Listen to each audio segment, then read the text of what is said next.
गर फिरदौस बार रूहे ज़मी अस्त, अमी अस्तो हमी अस्तो हमी अस्त। चांद आहें भरेगा फूल दिल थाम लेंगे, चांद आहें भरेगा फूल दिल थाम लेंगे।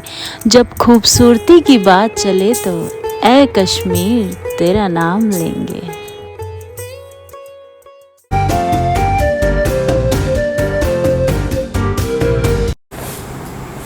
हेलो एवरीवन, कैसे हो आप सब लोग। आई होप कि आप लोग स्वस्थ होंगे और मस्त होंगे। जैसे कि समर वेकेशंस चल रही हैं और आप लोग कहीं ना कहीं घूमने जाने का प्लान तो बना ही रहे होंगे और आपके घूमने की लिस्ट में कश्मीर तो ज़रूर होगा।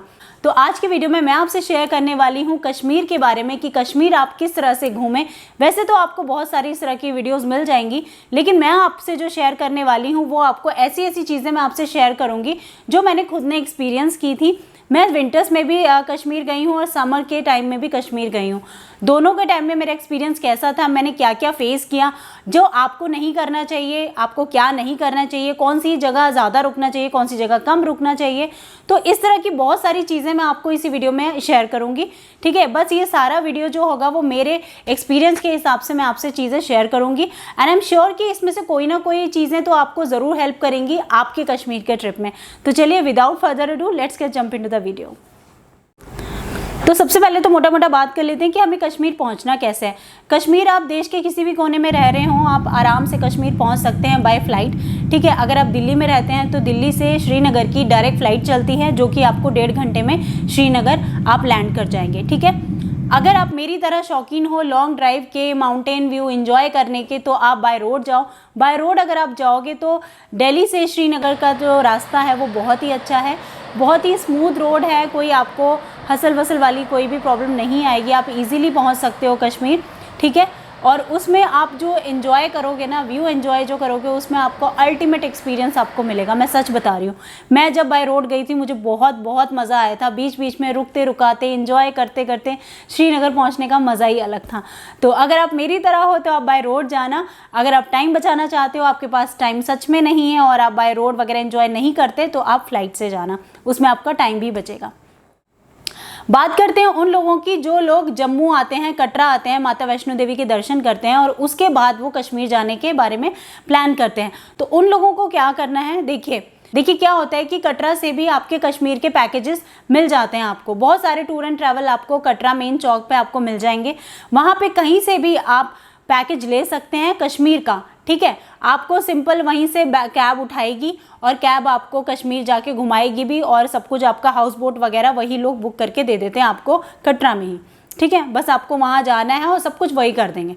लेकिन ऐसा वो लोग करें जो कश्मीर के बारे में बिल्कुल भी नहीं जानते हैं, जो फर्स्ट टाइम जा रहे हैं, जिन्हें कश्मीर के बारे में कुछ भी नहीं पता है, तो वो लोगों के लिए पैकेज सही है। ठीक है, लेकिन जो ऑलरेडी जानते हैं थोड़ा बहुत, तो वो लोग पैकेज ना लें। उन लोगों को मैं ये सजेस्ट करूंगी कि आप लोग क्या करें, आप लोग कटरा से ही या जम्मू से ही कैब बुक कर लें। ठीक है, वैसे तो लोकल बसेस भी चलती हैं श्रीनगर तक के लिए, लेकिन अगर आप थोड़े से इजीली कंफर्ट जर्नी चाहते हैं तो आप टैक्सी बुक कर लीजिए श्रीनगर तक ड्रॉप करने के लिए। ठीक है, तो वो आपको सही पड़ेगी, आपको वो कटरा से भी मिल जाएगी, आपको वो जम्मू से भी मिल जाएगी, डायरेक्ट श्रीनगर जाने तक की। आप अर्ली मॉर्निंग निकलेंगे श्रीनगर के लिए तो वेल एंड गुड है, क्योंकि क्या है कि आप मतलब अंधेरा होने से पहले पहुंच जाएंगे अब अगर आप अर्ली मॉर्निंग श्रीनगर के लिए निकलते हैं।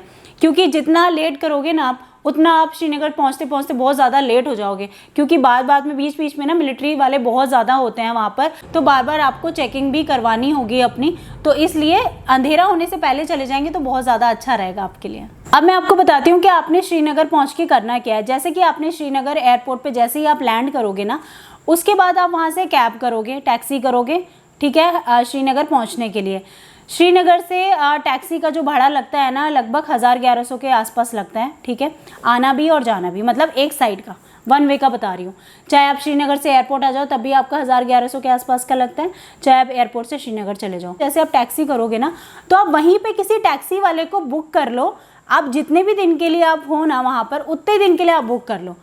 क्यों ऐसा इसलिए बोल रही हूँ, क्योंकि देखो आप अलग अलग जगह जाने के लिए अलग अलग टैक्सी बुक करोगे ना, वो आपको पड़ेगी महंगी।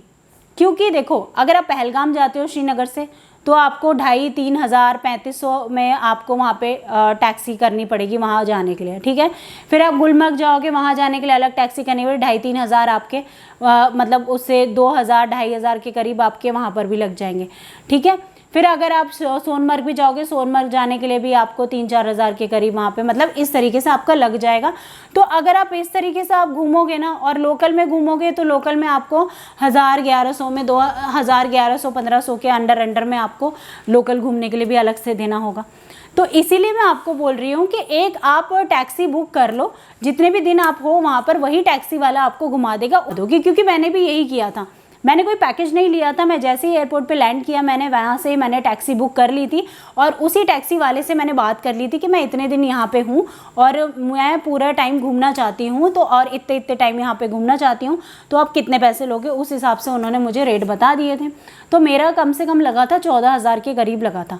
सब जगह घुमाया था उसने, मुझे एयरपोर्ट से पिक किया था, एयरपोर्ट से पिक करने से लेकर पूरा कश्मीर घूमने तक लेकर उन्होंने मुझे वापस छोड़ दिया था। जब मेरा लास्ट डे था तो मुझे वापस एयरपोर्ट पे उन्होंने मुझे ड्रॉप कर दिया था। तो टोटल मैंने जब उन्हें हाफ पेमेंट मैंने उन्हें दिया था स्टार्टिंग में, ठीक है, और हाफ पेमेंट मैंने उन्हें दिया था तब जब उन्होंने मुझे लास्ट डे एयरपोर्ट पे ड्रॉप जब किया था। तो इस तरह से आधा पेमेंट मैंने उन्हें इस तरीके से दिया था, ठीक है। तो मुझे कोई परेशानी ऐसा कुछ नहीं हुई वहाँ पर, क्योंकि मैंने टैक्सी बुक कर ली थी। अगर आप बाय रोड श्रीनगर आ रहे हो तो मैं आपको ये बोलूँगी कि देखिए, श्रीनगर आने से पहले ही वो वाला जो हाईवे है ना, जिस हाईवे से आप आओगे, तो श्रीनगर आने के पहले ही एक रास्ता डाइवर्ट होता है जो कि जाता है पहलगाम की तरफ। तो अगर आपका प्लान पहलगाम घूमने का भी है तो आप पहले पहलगाम हो लीजिए, पहले पहलगाम घूम लीजिए, उसके बाद आप श्रीनगर वहाँ से आ सकते हैं, ठीक है। वरना अगर आप डायरेक्ट ही श्रीनगर आना चाहते हैं तो वो आपकी मर्जी है, लेकिन बस मैं आपकी इन्फॉर्मेशन के लिए आपको बता रही हूँ कि एक रास्ता श्रीनगर आने से पहले ही पहलगाम की तरफ कट हो जाता है, तो आप चाहें तो पहले पहलगाम भी घूम सकते हैं। नेक्स्ट हम बात करते हैं कि हमने अब श्रीनगर पहुंच गए, अब हम क्या करें। तो सबसे पहले मैं आपको बोलूँगी कि जैसे बहुत लोगों को ये कन्फ्यूजन होता है कि हम होटल में रुकें या फिर हाउस बोट में रुकें। बहुत लोग क्या करते हैं, होटल में आके रुक जाते हैं, एक दिन हाउस बोट कर लेते हैं या फिर एक दिन होटल। जो अपना मैंने जो फील किया ना, मैं वही चीज़ें आपको बताती जाऊँगी, ठीक। तो देखो, मैं आपको यही बोलूँगी कि आप होटल में ना रुक कर आप रुको हाउस बोट में। जहाँ भी आप घूमने जाते हो ना, किसी भी जगह घूमने जाते हो आप, हर जगह होटल में रुकते होंगे, है ना। हर जगह आपको हाउस बोट तो नहीं मिलती, हाउस बोट आपको कश्मीर में ही मिलती है या फिर केरल में मिलती है। तो आप हाउस बोट का एक्सपीरियंस लो, हाउस बोट में रुकने का मज़ा ही अलग है। सच में जब आप रुकोगे तब आपको पता चलेगा, उसका मज़ा ही अलग है। होटल में तो हम हर जगह रुकते हैं, है ना। तो आप 2 दिन आप श्रीनगर के लिए निकालिए। अब 2 दिन क्यों ऐसे मैं बोल रही हूँ, 2 दिन के लिए मैं आपको सब कुछ एक्सप्लेन करती हूँ, ठीक है। 2 दिन से मेरा मतलब है, देखिए, एक दिन अगर आप हाउस बोट लेते हैं, सपोज कीजिए अगर आपने एक ही दिन में हाउस बोट लिया है, सिर्फ एक ही दिन के लिए लिया है, तो उससे क्या होगा, आप एक दिन में तो आपको लोकल कश्मीर भी तो एक्सप्लोर करना है ना, घूमना होगा। तो आप क्या करोगे, हाउस बोट में अपना जाओगे, सामान रखोगे और फिर आप घूमने निकल जाओगे फ्रेश होके, ठीक है। फिर आपके पास रात ही रात बचेगी हाउस बोट में एंजॉय करने के लिए, ठीक है। आपका फिर भी आधा एक्सपीरियंस ही आपको मिला हाउस बोट का। लेकिन यहीं अगर आप 2 दिन अगर हाउस बोट में रुकते हो तो 2 दिन में क्या कर सकते हो आप। एक दिन में सपोज कीजिए आपने लोकल घूम लिया, जैसे कि आप एक दिन हाउस बोट में रुके, उस दिन आपने अपना सामान वगैरह रखा, उसमें फ्रेश हुए और आप घूमने के लिए निकल गए। हर एक हाउस बोट की एक अपनी पर्सनल शिकारा बोट उनकी होती है, वो हाउस बोट वालों की ही होती है। तो वो आपको पिक एंड ड्रॉप करवा देते हैं जब भी आपको बाहर घूमने जाना है, ठीक है। आप घूमने गए, आपने सबसे पहले क्या जाना है, आपने चश्मे शाही बाग जाना है, आपने निशांत बाग जाना है, ठीक है। वैसे तो वहाँ पर बहुत सारे बाग हैं, बहुत सारे गार्डन है, मुगल गार्डन है, शालीमार गार्डन है, लेकिन निशांत बाग और चश्मे शाही बाग बहुत ही ज़्यादा सुंदर है। चश्मे शाही बाग में क्या है कि चश्मा है वहाँ पर, चश्मा मतलब वहाँ पे एक फ्रेश वाटर आता है, फ्रेश मिनरल वाटर है, बिल्कुल नेचुरल, और वो इतना मीठा, इतना अच्छा पानी है ना। मैं तो बॉटल में भर के लाई थी। मेरा इतना, जो खाओ, चाहे कितना हैवी नॉनवेज खा लो, चाहे कितना हैवी वेज खा लो, आपका हर तरह का पत्थर हजम पानी जो होता है ना, ऐसा पानी है वो चश्मे का। तो वो मुझे मिला था क्या बोलते हैं, चश्मे शाही बाग में। तो आप चश्मे शाही बाग ज़रूर जाना, और वो बाग है भी बहुत सुंदर। आपको रील्स बनाओ, वीडियोस बनाओ, बहुत ही प्यारा बाग है, हर किस्म के फूल वगैरह देखे मैंने वहाँ पे। निशांत बाग भी बहुत सुंदर है, और मुगल गार्डन भी है, शालीमार गार्डन भी है। तो इस तरह से कई गार्डन हैं, लेकिन 2 गार्डन मैं आपको रेकमेंड करूँगी कि आप इन 2 में 4 में से इन 2 तो में ज़रूर जाना, ठीक है। तो एक दिन में तो आपका यही हो जाएगा, ठीक है। फिर अगर आपने घूमना है, अगर आप गार्डन वगैरह में इंटरेस्टेड नहीं हो, नहीं जाना चाहते, एटलीस्ट एक तो जाओ, दो नहीं जा सकते तो ठीक है। तो उसके बाद आप क्या करो, हाउस बोट में रहकर ही आप जा सकते हो कहाँ पर, सोनमर्ग। ठीक है, सोनमर्ग में मैं आपको रुकने के लिए नहीं बोलूँगी, क्योंकि सोनमर्ग में वैसे तो रुकने के लिए वहाँ पर भी आपको होटल वगैरह मिल जाएंगे, लेकिन इतने बहुत ज़्यादा ऑप्शंस नहीं है वहाँ पर, तो ऑब्वियसली आपको थोड़ा सा महंगे भी मिल सकते हैं। लेकिन मैं आपको बिल्कुल भी रेकमेंड नहीं करूँगी कि आप सोनमर्ग में रुको। आप सोनमर्ग से अच्छा तो आप श्रीनगर में हाउस बोट में ही ठहरे हो ना, तभी आप वहाँ पे अर्ली मॉर्निंग आप सोनमर्ग के लिए निकल जाओ। ठीक है, वहाँ से घूम घाम के अपना वापस आ जाओ। ठीक है, मतलब अप डाउन आपने करना है। ठीक है, तो शाम के टाइम आप चश्मे-शाही बाग वगैरह घूमने जा सकते हो। बाग वगैरह तो आप शाम को भी घूमने जा सकते हो। ठीक है, तो इस तरह से आपका एक दिन आप एंजॉय कर लोगे पूरा। ठीक है, और उसके बाद सेकंड डे आपका जो आता है, सेकंड डे में आप क्या कर सकते हो, सेकंड डे में आप सुबह उठो, अर्ली मॉर्निंग उठ के आप चले जाओ शंकराचार्य मंदिर। ठीक है, शंकराचार्य मंदिर आप जाओगे, आपको बहुत अच्छा लगेगा। वहाँ पे मिशन कश्मीर की शूटिंग भी हुई थी। भगवान महादेव का मंदिर भी है और आपको उस मंदिर में दर्शन करके बहुत बहुत बहुत ही अच्छा लगेगा। और उसमें करीब 300 करीब सीढ़ियाँ हैं, तो सीढ़ियाँ आपको चढ़ना पड़ेगा। तो मैं तो चढ़ गई थी, मुझे वो मंदिर के दर्शन करने थे तो मैं ज़रूर गई थी।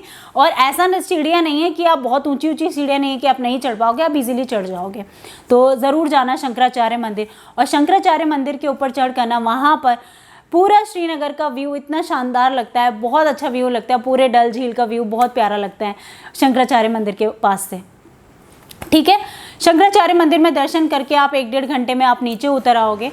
1-2 गार्डन वगैरह जा सकते हो। अगर आप नहीं चाहते तो मैं आपको बोलूँगी आप कहीं मत जाओ, सिर्फ शंकराचार्य मंदिर होकर वापस अपनी हाउस बोट में आ जाओ। हाउस बोट में आके आप फुल टू एंजॉय करो अपनी हाउस बोट को, क्योंकि हाउस बोट में रुकने का मज़ा ही तो तब लोगे ना जब आप रुकोगे वहाँ पर। पूरे टाइम अगर आप भारी बार घूमने लगा दोगे तो हाउस बोट का तो मज़ा ही नहीं ले पाओगे। इसीलिए बता रही हूँ, क्योंकि इस चीज़ से मैं पछताई थी बाद में ना जाके। ठीक है, तो आप पूरा टाइम बाहर मत लगा देना। एक दिन आप पूरा बाहर घूमने के लिए रखो, रात आपके पास होगी हाउस बोट में बिताने के लिए। दूसरे दिन आप सिर्फ शंकराचार्य रखो मंदिर में जाने का, और उसके बाद वापस आप हाउस बोट में आ जाओ। हाउस बोट दिन में आप फुल एंजॉय करो, खाओ पियो, आराम से मेहमान नवाजी का लुत्फ उठाओ वहाँ पर जाके, क्योंकि हाउस बोट की ना मेहमान नवाजी बहुत अच्छी होती है। बहुत अच्छे तरीके से वहाँ पे वो लोग खिलाते हैं, सर्व करते हैं, बहुत अच्छा लगता है 2 दिन के लिए तो। और उसके बाद शाम को 4 बजे आप शिकारा राइड करने जाओ। ठीक है, शाम को 4 बजे का टाइम जो होता है ना बिल्कुल सही होता है। 1.5-2 घंटे तक वो शिकारा राइड करवाते हैं और बहुत ही आपको मज़ा आएगा, बहुत इंजॉय करोगे आप। साथ साथ में आपके फूड स्टॉल्स वगैरह चलती रहेंगी साथ साथ के शिकारे में आपके, तो आप जो मर्जी खा सकते हो। मैं आपको कुछ चीज़ें रिकमेंड करना चाहती हूँ। अगर आप नॉन वेजिटेरियन हो ना, देखो कश्मीर में नॉन वेज की तो भरमार है। ठीक है, वेज आपको थोड़ा सा कम मिलेगा, लेकिन मिलेगा ज़रूर। नॉन वेज में अगर आप नॉन वेजिटेरियन हो तो आप जब शिकारा राइड लोगे ना, तो आपने क्या करना, आप क्या करो, जो फ़िश फ्राई होती है ना, फ़िश फ्राई बहुत लजीज मिलती है उधर। ठीक है, फ़िश फ्राई लेना उधर से। जो उनका चिकन होता है ना, चिकन तंदूरी वगैरह भी बेचते हैं, चिकन टिक्का बेचते हैं, बोनलेस चिकन बेचते हैं।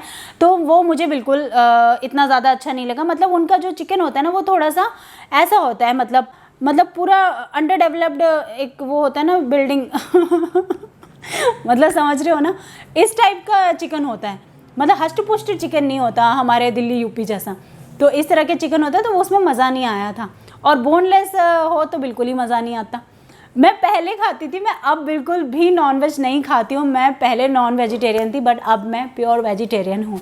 ठीक है, तो इस वजह तो मैं आपको बता रही हूँ एक्सपीरियंस।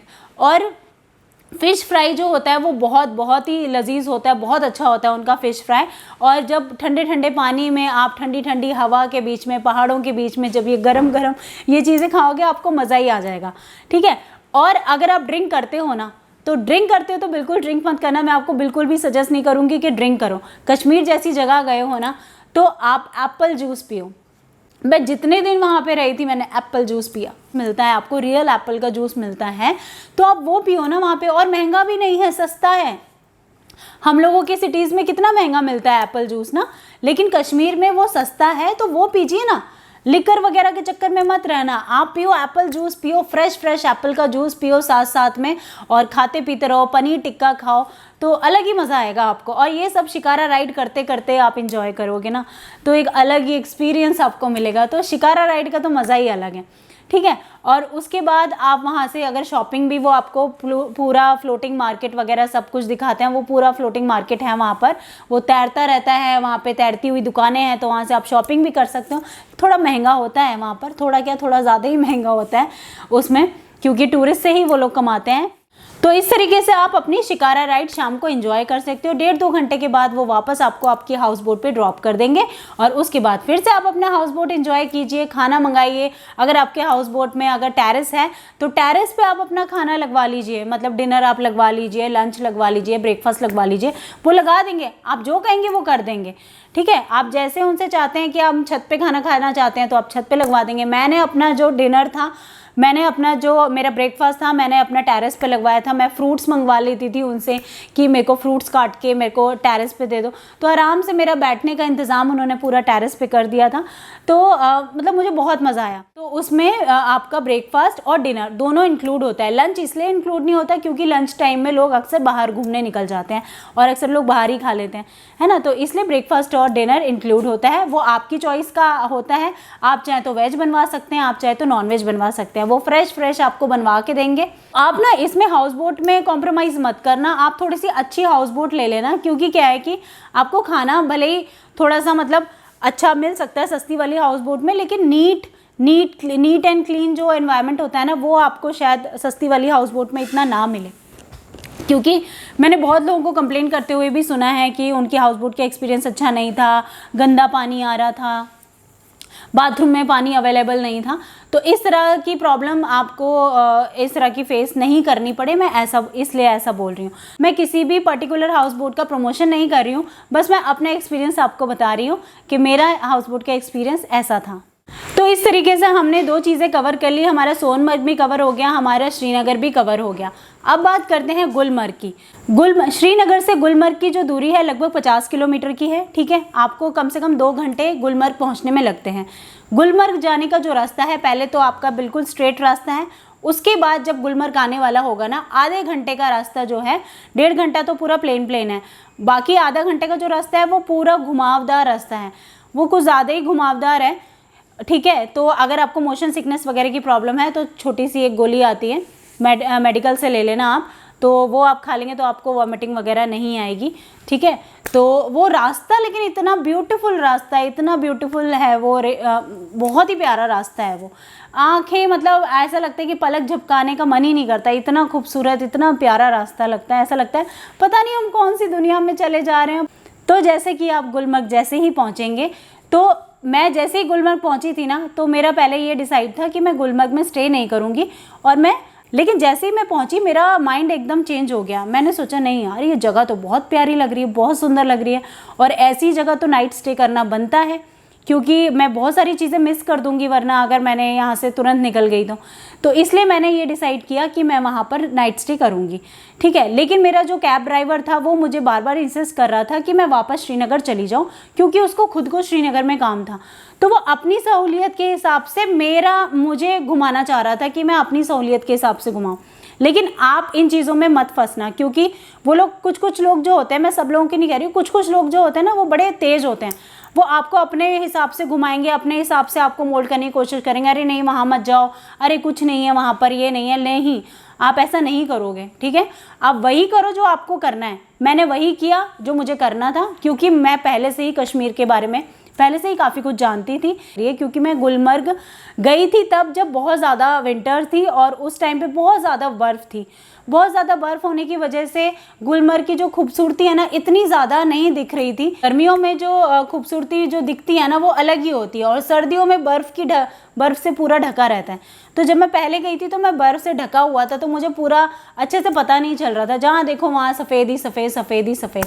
इसलिए मैं जब गर्मियों में गई थी तो मैं गुलमर्ग ज़रूर रुकी थी। और गुलमर्ग आप भी ज़रूर रुकें अगर आपके पास टाइम है, ठीक है, तो आप गुलमर्ग एक नाइट तो ज़रूर रुकें। तो जैसे ही आप जब गुलमर्ग पहुंचेंगे तो आपको बहुत सारे वहाँ पे घोड़े वाले वगैरह घेर लेंगे घूमने के लिए। वो ऑब्वियसली वो ज़्यादा बोलेंगे, लेकिन आपको बार्गेनिंग करनी है। आपकी अगर बार्गेनिंग स्किल्स अच्छी हैं तो आप अच्छे से घूम पाओगे, ठीक है।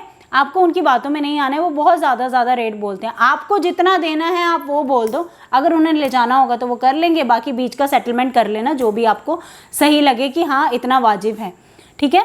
तो मैंने भी यही किया था, तो उस हिसाब से मैंने एक घोड़ा किया और मैंने घोड़े से पूरा राइड लिया, ठीक है। राइड मुझे बहुत मज़ा आया, ठीक है। और उसके बाद वहाँ पर गुलमर्ग में एक और जगह है जो कि है पटियाला के राजा का बहुत बड़ा उधर पैलेस है।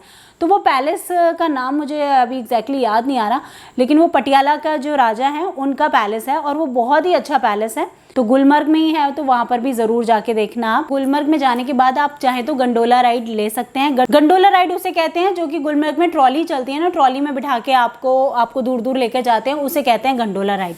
गंडोला राइड के 2 फेज़ बनाए हैं उन्होंने। एक है फर्स्ट फेज़ जिसमें वो आधे रास्ते तक आपको लेकर जाते हैं, ठीक है। एक सेकेंड फेज़ में आपको पहाड़ की पीक पर लेके जाते हैं जहाँ पर बर्फ़ पड़ी होती है, ठीक है। अगर आप विंटर्स में जाएंगे तो आपको बर्फ़ तो नीचे ही मिल जाएगी, ठीक है। लेकिन आप फिर भी अगर आप पीक पर जाना चाहते हैं, बिल्कुल ऊंचाई पर जाना चाहते हैं, तो आप गंडोला राइड के थ्रू जा सकते हैं। अब चार्जेस कितने हैं? फर्स्ट फेज़ तक जाना चाहते हैं, मतलब हाफ राइड लेना चाहते हैं, तो आपको 750 रुपये पर पर्सन लगेगा। और अगर आप फुल राइड लेना चाहते हैं, पूरा पीक पे जाना चाहते हैं, तो आपको 1690 रुपये लगेंगे पर पर्सन, ठीक है। तो ये है गंडोला राइड के चार्जेस। लेकिन अगर आप विंटर्स में जा रहे हो तो बर्फ़ तो आपको नीचे ही मिल जाएगी देखने के लिए, लेकिन फिर भी घूमना चाहते हो कि नहीं जी पहाड़ की चोटी पर जाके देखेंगे हम बर्फ़, तो भैया 1690 रुपये दे दीजिएगा और आप गंडोला राइड के मज़े ले सकते हैं। उसके बाद आप वहाँ पे खाने की बात करूँ तो खाने में वहाँ पर गुलमर्ग में मेरा एक्सपीरियंस इतना अच्छा नहीं रहा खाने को लेकर, क्योंकि खाने में वहाँ पर ना उनको मुझे लग रहा था कि बनाना ही नहीं आ रहा है, कोई टेस्ट ही नहीं था। बस ये था कि पेट भरने वाली बात थी, बस वही था, कुछ ज़्यादा ऑप्शंस नहीं थे। और उसके बाद होटल की बात करें तो होटल जो है वो श्रीनगर के हिसाब से देखें तो वहाँ पर कंपैरेटिवली ज़्यादा महंगे हैं, ठीक है। बहुत ज़्यादा महंगे भी हैं, थोड़े कम महंगे भी हैं, ठीक है। ऐसा नहीं है कि इतने ज़्यादा महंगे हैं कि आप अफोर्ड ही नहीं कर पाओगे, ऐसा बिल्कुल भी नहीं है। तो गुलमर्ग में जो होटल जो मिला था मुझे 3000 के करीब का होटल मिला था और काफ़ी अच्छा था, रूम काफ़ी बढ़िया था। उनमें आपको हीटर वगैरह वो प्रोवाइड करते हैं, क्योंकि रात को ठंड होती है, सुबह ठंड होती है, एनी टाइम गुलमर्ग में ठंड रहती है, तो हीटर वगैरह हमेशा आपके रूम में लगे रहते हैं। सर्विस वगैरह ठीक ठीक थी, सर्विस कोई इतनी ज़्यादा अच्छी नहीं, मैं बोलूँगी कोई बहुत ज़्यादा अच्छी नहीं थी, और कह के चीज़ें मंगानी पड़ रही थी। बाकी रूम वगैरह काफ़ी अच्छा था, लोकेशन बहुत अच्छी थी, तो 3000 में मुझे वहाँ पे रूम मिला था। तो इस तरह से एक दिन आप गुलमर्ग में रुके और आप वापस आ गए। वापस आप वहाँ से जा सकते हैं पहलगाम। पहलगाम में बहुत ही ज़्यादा सुंदर जगह है। पहलगाम बहुत ही प्यारी प्यारी जगहें हैं उधर देखने के लिए, ठीक है। नाम के लिए तो देखिए काउंटिंग वाइज अगर मैं आपको बताऊं तो बहुत सारी बैठेंगी, ठीक है। तो बहुत सारी जगह तो घूमने से अच्छा आप मत जाना, इतनी सारी जगह जाने की बिल्कुल भी ज़रूरत नहीं है, क्योंकि वो ऑलमोस्ट एक जैसी वैलीज़ होती हैं सारी। वो आपको जब आप वहाँ पे पहुँचोगे ना तो आपको बहुत सारे घोड़े वाले घेर लेंगे, आपको जी इतनी लिस्ट है, देखो जी ये पैकेज ले लो, वो पैकेज ले लो, तो उनकी बातों में बिल्कुल भी नहीं आना।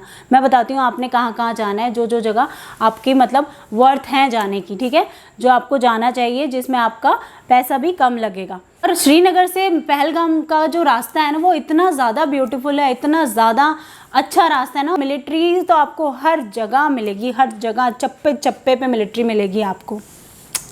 तो मैं तो जब जाती थी ना अपने टैक्सी में जाती थी तो मैं सल्यूट करते हुए जाती थी, हमारे जवानों को सल्यूट करते हुए, मुझे बड़ा मज़ा आता था, बहुत इन्जॉय करती हूँ, मतलब बहुत अच्छा लगता था मुझे उनको रिस्पेक्ट देते हुए, उनको सल्यूट करते हुए, मैं दिल से उनको सल्यूट करते हुए जाती थी, बहुत अच्छा लगता है। और वो लोग रिस्पॉन्स भी करते थे, तो वो सच में रिस्पॉन्स करते थे, तो बहुत मतलब दिल को खुशी पहुंचती थी उनको देख के कि यार इन लोगों की वजह से हम लोग कितना सेफ फील करते हैं।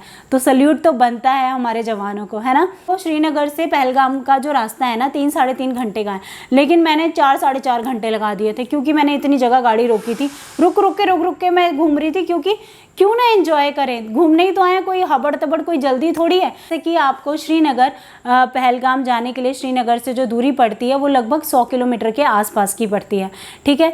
तो जब आप श्रीनगर से पहलगाम जाएंगे तो रुकाते जाइएगा, क्योंकि ऐसा इसलिए क्योंकि बीच में ना केसर के खेत आपको देखने को मिलेंगे, सैफरन फील्ड्स आपको देखने को मिलेंगे, जो कि बहुत ही अच्छे हैं, बहुत सुंदर लगता है।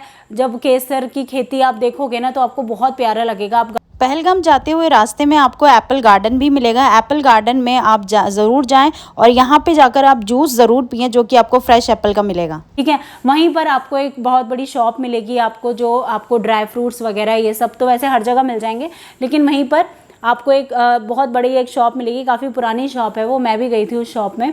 तो वहाँ पर मैंने देखा कि हर वैरायटी की उधर ड्राई फ्रूट्स थे, बहुत सारी चीज़ें थी जो कि लोकल कश्मीर की होती हैं, बहुत सारी चीज़ें थी, दिखाई थी उन्होंने मुझे, बहुत अच्छे से ट्रीट कर रहे थे। और कहवा भी पिलाया उन्होंने, कहवा का कोई चार्ज नहीं लिया, वो एक मेहमान नवाजी के उस पर पिलाया था। तो कहवा ज़रूर पीना, पहलगाम जाओ तो। पहलगाम वैसे कहवा आपको हर जगह मिल जाएगा, लेकिन मैंने वहीं कहवा पिया था, मुझे बहुत अच्छा लगा था। जैसे आप पहुँचोगे वहाँ पे आपको होटल्स की कोई कमी नहीं मिलेगी, होटल्स आपको हर बजट में मिल जाएंगे वहाँ पर आपको होटल भी, और खाने के भी ऑप्शंस आपको मिल जाएंगे वहाँ पर, वेज भी और नॉन वेज भी। ठीक है, फिर आती है बारी घूमने की कि आपको वहाँ पर जाना कहाँ कहाँ चाहिए। तो मैं आपकी इन्फॉर्मेशन के लिए आपको ये बता दूं कि पहलगाम में ना बहुत सारी मूवीज़ की शूटिंग होती है। जैसे कि रिसेंटली अभी बजरंगी भाईजान की शूटिंग वहाँ पर हुई। भर दे झोली मेरी या मोहम्मद, दर से तेरे न जाऊँगा खाली, हम तुम एक कमरे में बंद हो और चाबी खो जाए, ये भी पहलगाम में शूट हुआ है। बजरंगी भाईजान में जो गोली लगी थी ना सलमान खान को, वो भी आपका पहलगाम में शूट हुआ है। तो पहलगाम में बहुत सारी मूवीज़ की शूटिंग हुई है। अमिताभ बच्चन की बहुत सारी पिक्चरों की शूटिंग पहलगाम में होती थी, जो पुरानी मूवीज़ होती थी। तो आपने घूमना कहाँ कहाँ है पहलगाम में? सबसे पहले तो आप जाएंगे बेताब वैली। बेताब वैली जहाँ पर बेताब मूवी की शूटिंग हुई थी, जो सनी देओल की पहली मूवी है ना बेताब, जब हम जवां होंगे जाने कहाँ होंगे, तो बेताब मूवी के नाम से ही वो वैली जानी जाती है, बेताब वैली। बेताब वैली बहुत ज़्यादा खूबसूरत है, बहुत प्यारी है, बहुत सुंदर है, बहुत अच्छी वैली है, तो वहाँ ज़रूर जाइएगा। दूसरी आती है आपकी अरू वैली। अरू वैली वो वैली है जहाँ पर बजरंगी भाईजान की शूटिंग हुई थी। नेक्स्ट जगह जो आप जाएंगे पहलगाम में, आप जा सकते हैं सखी ज़ैन उद्दीन वली दरगाह। सखी ज़ैन उद्दीन वली दरगाह, ये वो दरगाह है जहाँ पे इस सॉन्ग की शूटिंग हुई थी जो कि बजरंगी भाईजान में था, भर दे झोली मेरी है मोहम्मद। तो इस सॉन्ग की शूटिंग आपकी इसी दरगाह पे हुई थी। तो अगर आप देखना चाहते हैं तो आप पहलगाम में इस दरगाह में ज़रूर जाइएगा। उसके बाद आप जाइएगा लास्ट में गोल्फ कोर्स। गोल्फ कोर्स ज़रूर घूम के आना। गोल्फ कोर्स आप जाओगे, वहाँ पर बहुत बड़ा गोल्फ कोर्स बनाया हुआ है और इतना ज़्यादा ग्रीन है, इतना ज़्यादा, ऐसा वो नहीं होती है मक्खन वाली जो घास होती है, बिल्कुल मक्खन वाली घास ऐसी है बिल्कुल, इतना प्यारा लगता है, इतना प्यारा, जैसा आपने मूवीज़ में देखा होगा, जैसा अपने फॉरेन कंट्रीज़ में देखते हो ना, बिल्कुल सेम वैसा ही है। इतना ज़्यादा खूबसूरत, चारों तरफ बर्फ़ से ढके हुए पहाड़, ठीक है, लंबे लंबे पेड़, ऊंचे ऊंचे पहाड़, बीच में ग्रीन कलर का गोल्फ कोर्स बना हुआ है, इतना बड़ा है, इतना बड़ा है और इतना अच्छा लगेगा। आप वीडियोस बनाओगे, उधर जाके फ़ोटोज़ क्लिक करोगे ना, एक अलग ही एक्सपीरियंस आपको मिलेगा। मैं गई थी, मैं तो पागल ही हो गई थी यार, कहाँ से शुरू करूँ कहाँ ख़त्म करूँ, मतलब ऐसा लग रहा था आंखें ही ना बंद करूँ, देखती रहूँ। जितना देख रही थी उतना कम लग रहा था।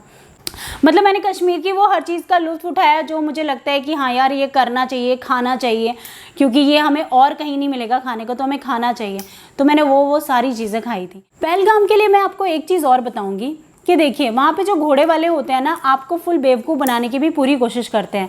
वो लोग कहते हैं कि बहुत सारे आपको नाम दिखा देंगे, जी ये वाला ले, ये वाला, इतनी सारे स्पॉट आपको घुमा देंगे और आप सोचोगे कि अरे बहुत सारे स्पॉट्स घुमा रहे हैं ये तो, लेकिन ऐसा नहीं होता है। क्या होता है कि जब वो रास्ते में लेके जाते हैं ना, तो बीच बीच में जो जगहें पड़ती रहती हैं, जो वैली पड़ती रहती है, वो उसको एक स्पॉट में काउंट कर देते हैं। समझ रहे हो आप? एक स्पॉट में काउंट कर देंगे उसे और बोल देंगे जी आपका एक स्पॉट हो गया, अब आपका दूसरा स्पॉट भी ये हो गया, ये वैली है एक। तो आपको जब आप जाओगे ना, तब आपको लगेगा हाँ यार हम तो बेवकूफ़ बन गए, क्योंकि मैं बन गई थी ऐसे बेवकूफ़ ना, इसलिए बता रही हूँ। ठीक है, ऊपर से वो रास्ते इतने खतरनाक रास्ता था, सच बता रही हूँ, इतना डेंजरस रास्ता था वो। वहाँ पर एक तो बारिश पड़ गई थी, बारिश की वजह से वो ज़्यादा डेंजर लग रहा था मुझे। वैसे तो इतना नहीं होगा, लेकिन बारिश की वजह से ज़्यादा था। बारिश में क्या था कि वो इतना ज़्यादा कीचड़ और इतना ज़्यादा टूटा फूटा रास्ता था। मतलब मेरी सिद्धू उस टाइम बहुत छोटी थी, तो वो डर गई थी। एक तरफ घोड़े पे मैं बैठी हूँ, एक तरफ वो बैठी है। ठीक है, बच्चे को उसने बोला कि अलग ही बिठाना पड़ेगा आपको, और मैं अलग बैठी थी। तो लेकिन वो इतना ज़्यादा डेंजरस लग रहा था, एक बार को तो मुझे ऐसा लग रहा था मैं खाई में ही गिर जाऊँगी।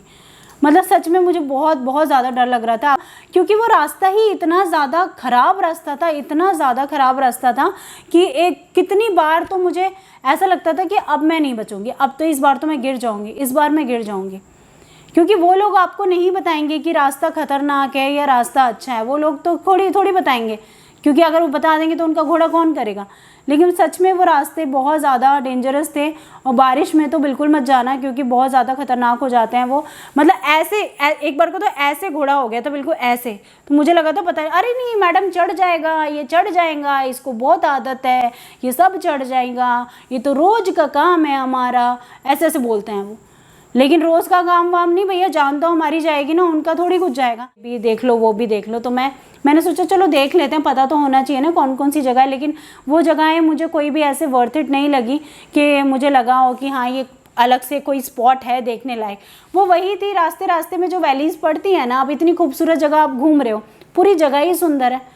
अब एक वैली को बोला अरे नहीं ये स्पॉट आपका काउंट हो गया, एक ये स्पॉट आपका काउंट हो गया, बस ऐसे बेवकूफ़ बनाते हैं आपको जो मैंने ये पर्टिकुलर जगहें बताई ना, आप इन जगह पे ज़रूर जाना, आपको ये जगह बहुत अच्छी लगेंगी। दोस्तों कैसा लगा आपको आज का वीडियो? आई होप कि आपको कुछ ना कुछ तो ज़रूर आइडिया लग ही गया होगा कि आपको अपने कश्मीर के ट्रिप में क्या करना चाहिए और क्या नहीं करना चाहिए। फिर भी अगर आपके कोई क्वेश्चन हो इससे रिलेटेड तो आप मुझसे कमेंट सेक्शन में पूछ सकते हो। आपको पता है, आप सब लोगों को पता है जो मुझे पहले से फॉलो करते हैं, कि मैं अपने सारे कमेंट्स का जवाब देती हूँ। 99% कमेंट्स का मैं जवाब देती हूँ, और जिन कमेंट्स का मैं जवाब नहीं दे पाती हूँ उन कमेंट्स का जवाब देने के लिए मैं एक सेपरेट वीडियो बनाती हूँ, ताकि आप सभी लोगों के जवाब दे पाऊँ। और एक नहीं दो 3 वीडियोस बनाती हूँ। तो कमेंट करने से, सवाल पूछने से बिल्कुल भी हेजिटेट करने की ज़रूरत नहीं है। कुछ भी पूछना हो आप मुझसे कमेंट सेक्शन में, आप ट्रिप के रिगार्डिंग कुछ भी पूछ सकते हो मुझसे, ठीक है, मैं उसका जवाब ज़रूर दूंगी। तो प्लीज़ अब मेरे चैनल को सब्सक्राइब आप ज़रूर कर लिया करो अगर इस तरह के इन्फॉर्मेटिव ट्रैवल वीडियोज़ देखना चाहते हो तो चलो मिलती हूँ आपसे नेक्स्ट वीडियो में। Bye bye, take care.